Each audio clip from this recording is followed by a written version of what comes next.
Oh, hello. How you going? Just got back from the post office. Got a couple of new packages to open.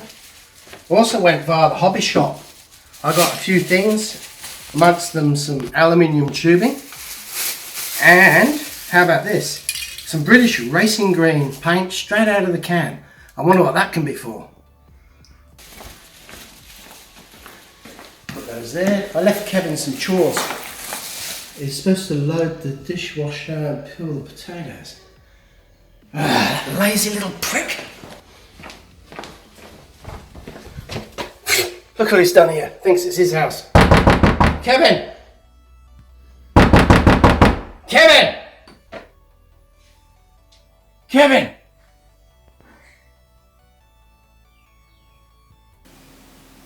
I'm going to have to find him some more chores to do now. Anyway, today I am revisiting the E-Type Jaguar model, and for the first time I shall be doing a custom makeover. As you can see, this Jag has suffered a lot of abuse. It's been repainted gold at some stage in its life, and the windscreen has been painted red. There's some yellow paint and red paint on the tyres, the axles are rusty, the base is all just messed up. It's been glued together here at the front. I don't know what the story is there. So let's take the base off and check out how it looks underneath. So I'm just drilling out that rear rivet and now the araldite out of the front. The araldite, by the way, is a 2-part epoxy resin, a very strong glue.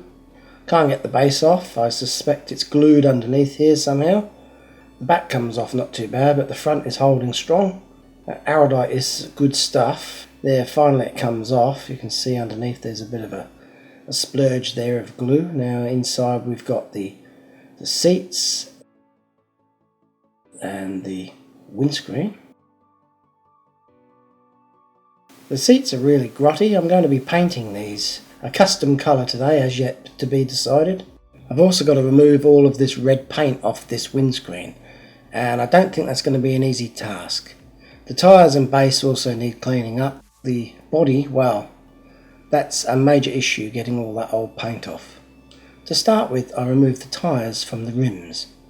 Now, one of my subscribers suggested using Dettol to clean plastic and rubber components and getting paint off.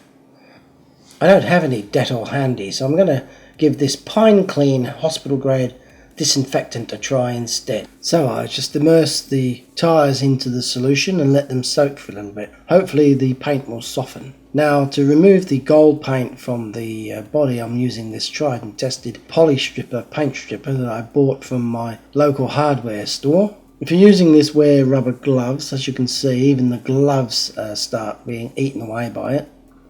It's a really good paint stripper, but if you get it on your hands it can be quite uncomfortable, so you don't want that to happen. Now the paint is softened, I scrub it off using this toothbrush. Now that's all the gold gone, and here's a shot of the original red colour, so we're going to have to redo that to get it down to the bare metal. After I've done that, one of my subscribers sent me some of these brass wool pads, which is something I never even knew existed. Now you can use steel wool pads, but they're rather abrasive apparently.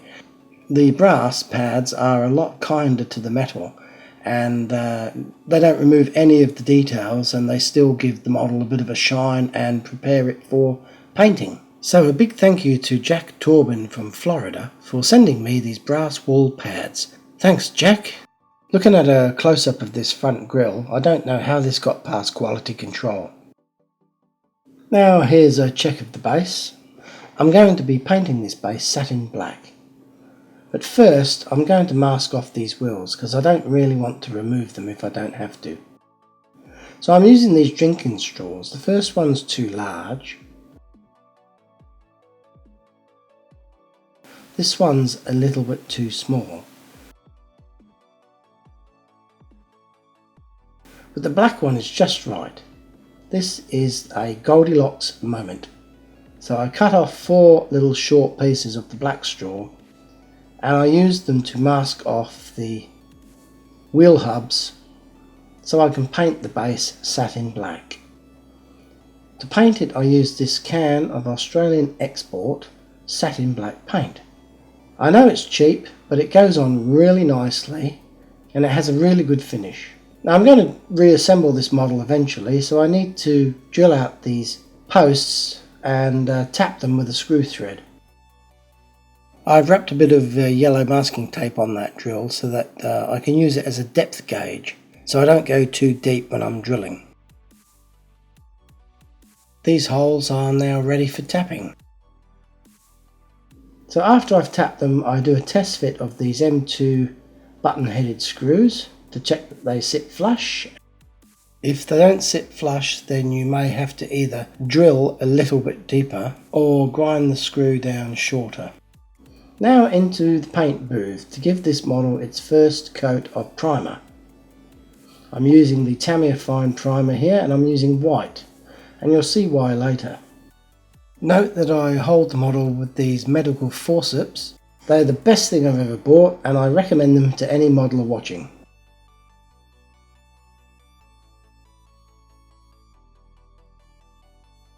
Now these tyres have been soaking for over an hour, I use a cotton bud and see whether the paint has been loosened.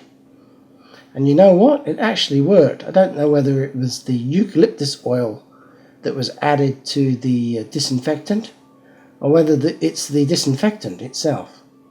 But it definitely worked. And I also take the opportunity now to inspect these tyres and trim off any little kind of scraps of rubber that might be hanging off. The finishing touch for these, because they're rubber, I'm not going to paint them with a tyre wash like I normally do. Because they're rubber, I'm going to use tyre shine, which you would use on your car, because your car tyres are made of rubber and so are these, so it makes perfect sense.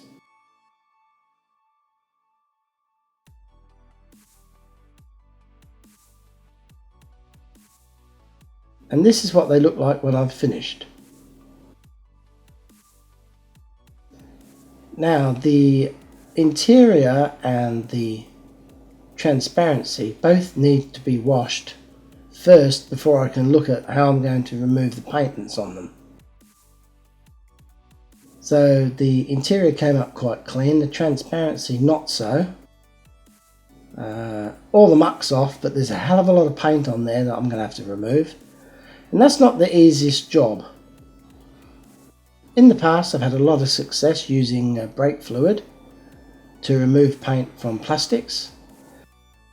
The brake fluid attacks the paint, you see, but not the plastic. But today I'm not having such a good run. This paint seems resistant to the brake fluid, and I keep trying and trying and trying, but to no avail. So in the end I have to resort to some very fine emery paper. It's wet and dry paper. I use it wet, and I just gently basically scour away the paint to reveal the plastic underneath. And once the plastic's been revealed, I can then polish it up with some metal polish that I have, the Autosol metal polish.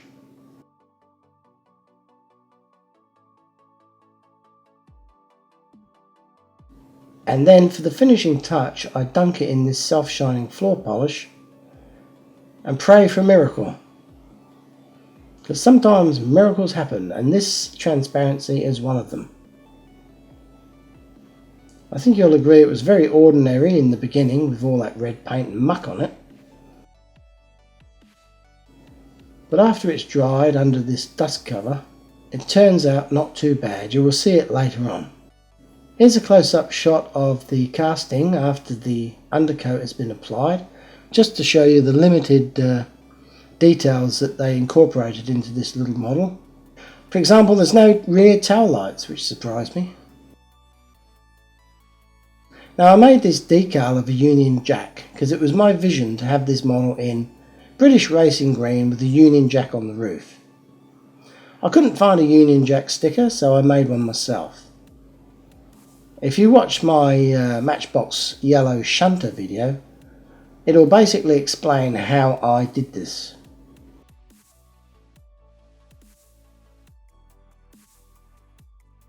So here I'm experimenting as to which orientation looks best. And I think that the second one looks better than the first, so that's the one I'm adopting. Now I'm going to have to mask off that area on the roof where I'm going to put this decal. Because the Union Jack has a white background, it needs to be placed onto a white surface, otherwise the white background will be tainted by the colour of the paint that is under the sticker, which in this case would be green if I didn't mask it off. To mask off the area, I place the Union Jack sticker onto the sticky side of the masking tape. I then carefully cut around it, and that way I have a perfect sized piece of masking tape to place on the roof to mask off the area where the flag is going to go. This is a first for me, but I'm hoping it will work.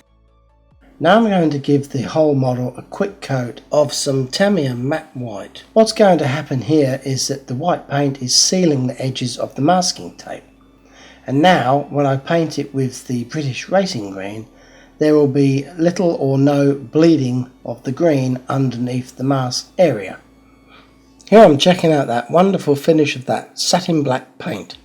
I'm going to paint the wheels now using this Molotov chrome pen ink. I've removed the nib and I'm dispensing the ink onto the base of this shot glass.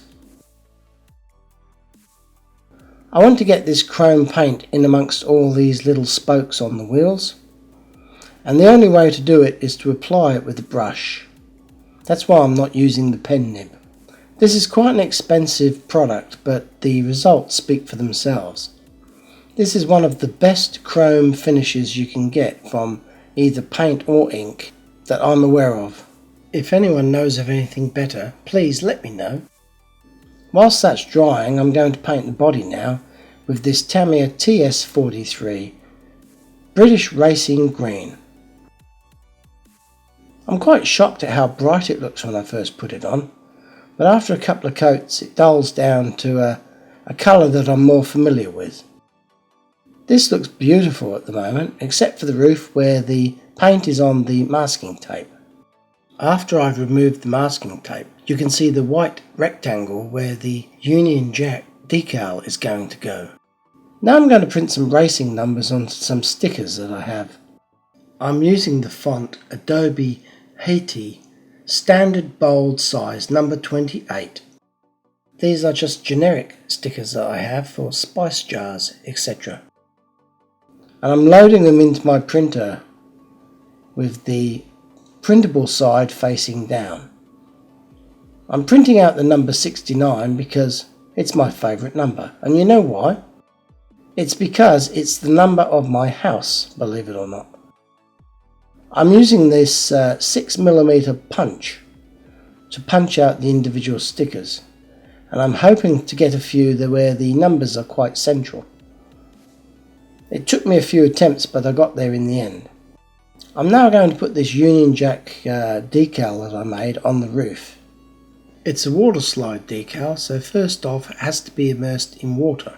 After a little while the decal separates from the backing sheet, and then you can just place the decal into position on the model. Unfortunately, I made the white rectangle on the roof slightly too big. Good thing is, a man on a galloping horse would not notice. Here's all the parts ready for reassembly. The base looks particularly good with the tyres all shiny with the tyre shine and the wheels with their chromed spokes. The floor shine dipped windscreen turned out pretty good also. And this is my custom repaint of the interior. I've got like a sort of a light tan leather seats with a leather steering wheel cover, and I've tried to portray a couple of instruments on the dashboard there using blobs of silver paint.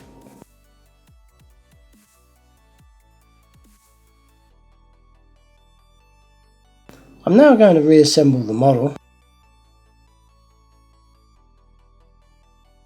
This rear rivet post was never going to work too well, and I was unable to tap it. but I'm going ahead nonetheless. So first I put the transparency in, followed by the seats,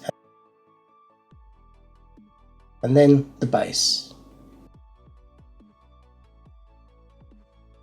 A little bit of pressure is required to seat it into position.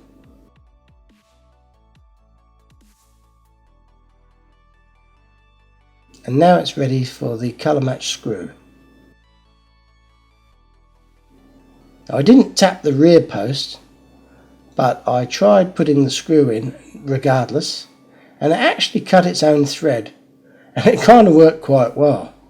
I might have to throw my taps away after this. For display purposes, I made a pit crew, or drivers if you like, out of a couple of little figurines I had. One of them's carrying a helmet here. I made the helmet from these dressmaking pins. I cut the head off the pin and then cut a groove in the helmet with my Dremel to simulate the visor aperture. I think they turned out quite good. I'm happy with that. Now it's time to see what the finished model looks like. As a reminder, this is what we started with. And this is what it looks like now. In British racing green with a Union Jack roof, chromed wheel hubs, polished windscreen, customised interior and silver highlighted bumpers, grille trim, headlights, bonnet catches and door handles, this E-Type Jag is a unique example of this model. I do hope that you've enjoyed the customisation of this Matchbox number 32B E-Type Jaguar. For those that are interested, the street art in the background of these final images are by a guy called SMUG. The artwork is called Grandparents, and it can be seen in Lonsdale Street in Melbourne, Australia. Thank you so much for watching. Please like and subscribe, and feel free to leave some comments. I read every one. Until next time, from Marty at Marty's Matchbox Makeovers. Goodbye. This is bullshit. Let's just cut those covers. So I've oops.